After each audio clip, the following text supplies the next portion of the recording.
Welcome to trending 10. ఎన్నికల సందర్భంలో BJP మోదీని శ్రీరాముడితో టీ కాంగ్రెస్ నేతలు ఉత్తమ్ను బాహుబలితో పోల్చడం చూశాం. తాను శ్రీకృష్ణుడి చెలికత్త గోపికనంటూ మధుర ప్రజలను ఆకట్టుకునే ప్రయత్నం చేశారు బాలీవుడ్ నటి మధుర లోక్సభ నియోజకవర్గ బీజేపీ అభ్యర్థి హేమామాలిని. బాలీవుడ్ లో ఒకప్పుడు ఒక వెలుగు వెలిగిన స్టార్ హీరోయిన్ హేమామాలిని రాజకీయాల్లోనూ వెలుగు వెలగడానికి ఏకంగా గోపిక అవతారమే ఎత్తారు. తాను 250 సార్లు మధురకు వచ్చానని, గెలిపిస్తే మళ్లీ వస్తానని హామీ ఇచ్చారు. బీకాంలో ఫిజిక్స్ చదివిన టీడీపీ ఎమ్మెల్యే జలీల్ ఖాన్ గుర్తున్నాడా? అదే రీతిలో మనకందరికీ గుర్తుండే మరో జ్ఞాపకం మిగిల్చాడు.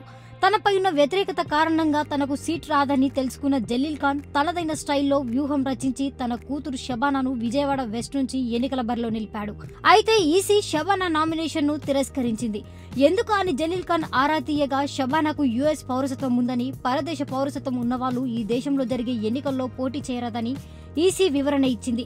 బీకాంలో ఫిజిక్స్ చదివిన జలీల్ ఖాన్ 10th వరకు సోషల్ చదివాడో లేదో మరి. ఇన్నాళ్లు భారత్ నుండి ఎగిరిపోయి సుప్తావస్థలో ఉన్న కింగ్ ఫిషర్ యజమాని విజయ్ మాల్యా ఇప్పుడు ప్రభుత్వ రంగ బ్యాంకులపై ఎక్కుపెట్టాడు. ఎస్బీఐ అనుబంధ బ్యాంకులు నష్టాల్లో ఉన్న జెట్ ఎయిర్వేస్ ని ఆదుకునే ప్రయత్నం చేస్తున్నాయని, అదే నష్టాల్లో ఉన్న తనకేమో అరెస్ట్ వారెంట్ జారీ చేశారని విమర్శించాడు. ఇప్పటికైనా ప్రభుత్వ బ్యాంకులు తాను చెల్లించాల్సిన మొత్తాన్ని తీసుకొని జెట్ ఎయిర్వేస్ ని గట్టెక్కించాలని అన్నాడు. టీఆర్ఎస్ లోక్సభ ఎన్నికల స్టార్ క్యాంపెయిన్ల జాబితాలో హరీష్ రావుకు చోటు దక్కకపోవడంతో ఏర్పడ్డ వ్యతిరేకతకు పునరాలోచనలో పడ్డ కేసీఆర్ వెంటనే జాబితాలో సంతోష్ కి బదులు హరీష్ రావు పేరు చేర్చాలని ఈసీని కోరారు. హరీష్ రావు వంటి నేతకే గౌరవం, స్థానం లేనప్పుడు మరి మా సంగతి ఏంటని మిగతా నేతలు ఆందోళన చెందుతున్న తరుణంలో దిద్దుబాటు చర్యగా హరీష్ ను జాబితాలో చేర్చారు కేసీఆర్. స్కూల్ పిల్లాడు హోంవర్క్ దిద్దినట్టు రాజకీయాల్లో ఈ దిద్దుబాటు చర్యలు ఇంకెన్ని రోజులో? ఒకటి చెప్పబోయి ఇంకొకటి చెప్పడం, అవతలి పార్టీని తిట్టబోయి మన పార్టీనే తిట్టుకోవడం. ఇలా చెప్తుంటే మీకు ఆల్రెడీ అర్థం కావచ్చు మనం మాట్లాడుకుంటుంది లోకేష్ గురించి అని. అయితే రీసెంట్ గా జరిగిన ఎన్నికల ర్యాలీలో ఎన్నికలు జరగబోయేది ఏప్రిల్ 11 అయితే ఏప్రిల్ 9న జరగబోయే ఎన్నికల్లో అందరూ టీడీపీకి ఓటు వేయాలని అన్నారు. దీనిపై స్పందిస్తూ వైసీపీ ఏప్రిల్ 9న జరిగే ఎన్నికల్లో టీడీపీకి ఓటు వేయండి, ఏప్రిల్ 11న జరిగే ఎన్నికల్లో మాత్రం వైసీపీకి ఓటు వేయండి అని కౌంటర్ ఇచ్చింది. అన్ని పార్టీలు తనను పప్పు అని హేళన చేయడంపై వివరణ ఇస్తూ తనని పప్పు అని హేళన చేసిన ఏపీకి దేశవ్యాప్తంగా 120 అవార్డులు వచ్చాయని అన్నారు. ఆ 120లో ఫిల్మ్ఫేర్ అవార్డులు కూడా ఉన్నాయేమో అని సెటైర్లు వేస్తున్నారు ప్రతిపక్షాలు. దేశానికి కావాల్సింది చౌకీదారులు, టేకేదారులు కాదని, కేసీఆర్ లాంటి దమ్దారులు, జిమ్మెదారులు కావాలని కరీంనగర్ ఎన్నికల బహిరంగ సభలో కేటీఆర్ అన్నారు. బీజేపీకి హోప్ లేదని, కాంగ్రెస్ లో జోష్ లేదని, దేశానికి కేసీఆర్ లాంటి ప్రధాని కావాలని అన్నారు. అసెంబ్లీ ఎన్నికల్లో ఈవీఎంలను ట్యాంపరింగ్ చేసినట్టు లోక్సభ ఎన్నికల్లో ట్యాంపరింగ్ చేసి కేసీఆర్ ని ప్రధానిని చేద్దామనుకుంటున్నాడని కేటీఆర్ ని ప్రతిపక్షాలు విమర్శించాయి. ఏడాదికి ఒకసారి మాత్రమే జరిగే ఎన్నో కార్యక్రమాలకు అప్పుడప్పుడు మిస్ అవుతుంటాం. అలాంటిది 1951 సార్వత్రిక ఎన్నికల నుంచి ఇప్పటి వరకు జరిగిన అన్ని పార్లమెంట్, అసెంబ్లీ, లోకల్ ఎలక్షన్స్ లో ఓటు వేశాడు 102 ఏళ్ల వృద్ధుడు శ్యామ్ చరణ్ నేగి.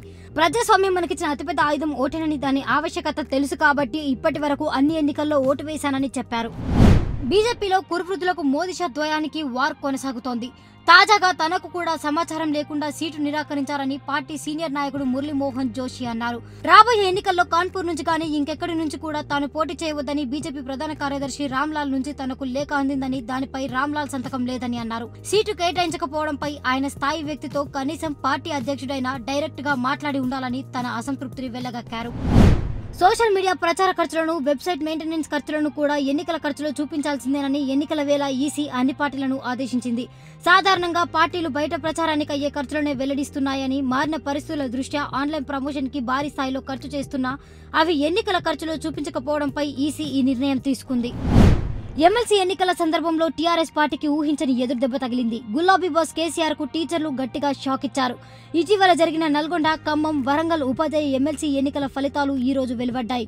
గత ఎన్నికల్లో గెలిచి ప్రాతినిధ్యం వహిస్తున్న పూల రవీందర్ పై యూటీఎఫ్ అభ్యర్థి నర్సిరెడ్డి అఖండ విజయం సాధించారు.